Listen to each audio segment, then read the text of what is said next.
this, baby! What's up, guys? I am Caleb Giddings, aka Mr. Revolver, and today we're reviewing another gun that isn't a revolver, but that's okay. It's a gun I was very curious about when it first came out. It's been on the market now for a hot minute, and I was finally able to get one from the company to review. And I don't know why I do this setup, because you've read the title of the video, so you know that today I'm reviewing the Springfield Armory SA-35. All right, let's talk about this gun here for a minute. Interestingly, it's not a high power, actually.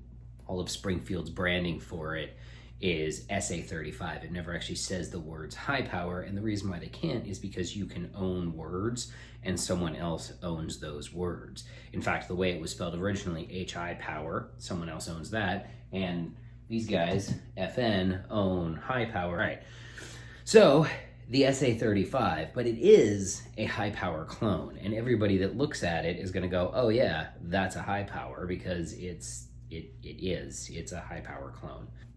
With this gun, Springfield really did a good job. You can tell that the design ethos was high power but better, right?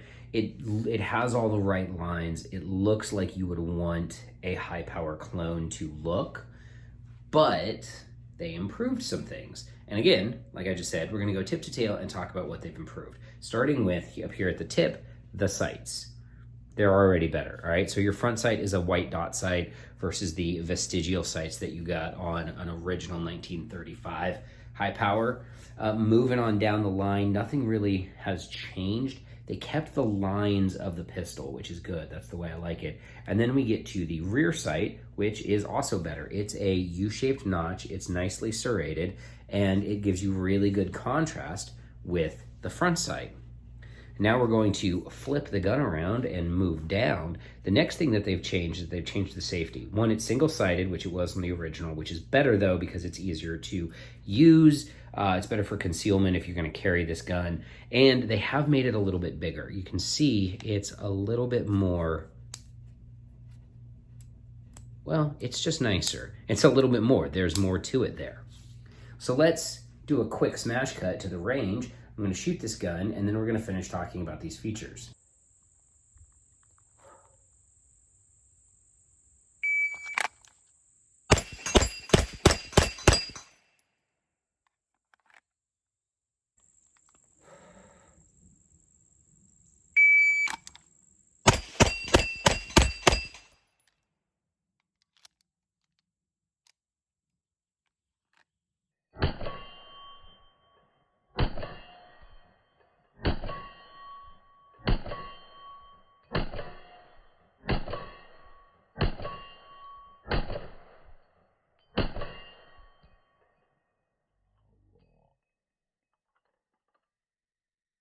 Okay, back to the features. So the next thing they've done is they have put a rowelled hammer on it, which is good because that hammer spur eats you up. And on this high power, even if I get super duper high up into the gun, I have not, after shooting 344 rounds out of the SA-35, gotten super duper eaten up by this gun.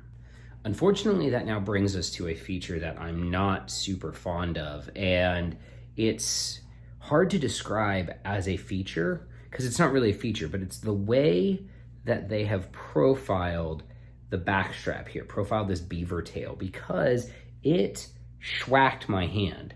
And we're gonna cut to a still of what my hand looks like.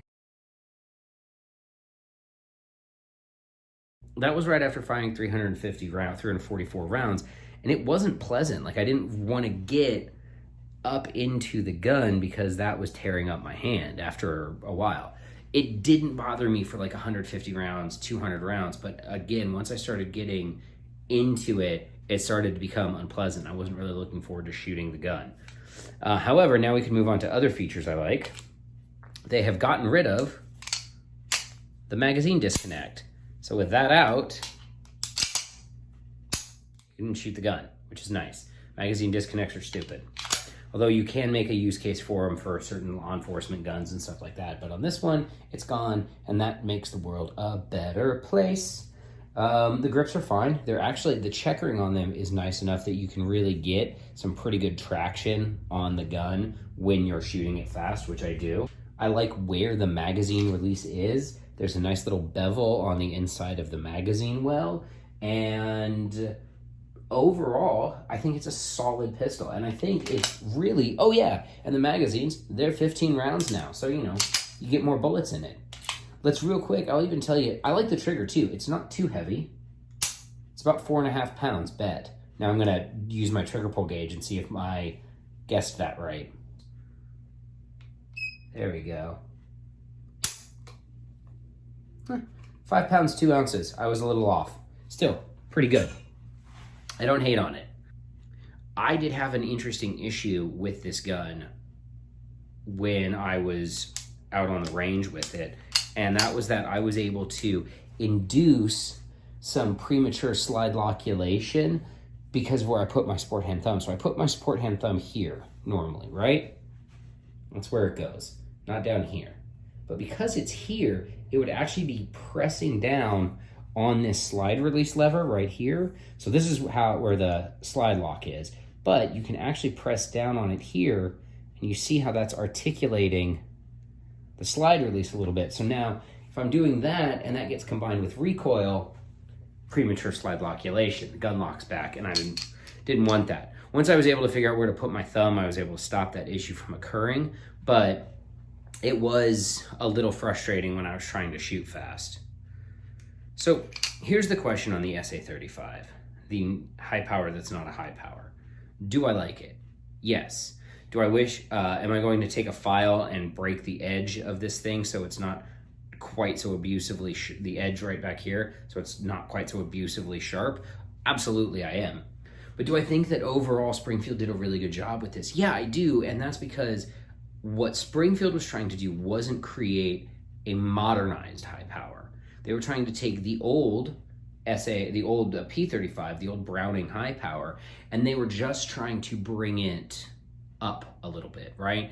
A modernized high power would have an optic cut and a rail and all of this other stuff on it and would look different, and that would be a different gun. It wouldn't even really be a high power anymore. This is still a high power, but it's just better. It's the small improvements. It's kept the soul of the high power. It's kept the soul of the gun that we all love so much without changing it and making it a completely different gun. Like, I've shot the FN high power. I think it's a great gun. It's also not really a high power anymore. They took a white sheet of paper and designed a gun that sort of had lines like the high power, but not even really, and we're just gonna call it high power, and I'm fine with that because it's a really good gun. But this, the SA-35, this is a high power. And that's what I like about it, is it's a high power but better. It even takes high power mags, which does remind me of my one other knock on it. This only came with one mag from Springfield. Luckily, the Springfield mags are made by Mekar in Italy, and you can just go on Mekar's website or like a bunch of other websites and just order them. 15 rounds, they fit flush, they're really nice, they have fed everything great, so I didn't have any issues with the mags. But anyway, back to the gun. That is really what I like about it. The fact that, look, like I said, I like the FN high power because people will invariably draw comparisons between these two guns. And the FN high power is good, but it's not really a high power. This is a high power. It may not say high power on it. They may not be able to legally call it a high power. But if John Moses Browning rose from the dead tomorrow to lead us to, triumphal glory, he would look at this gun and go, yeah, that's a high power.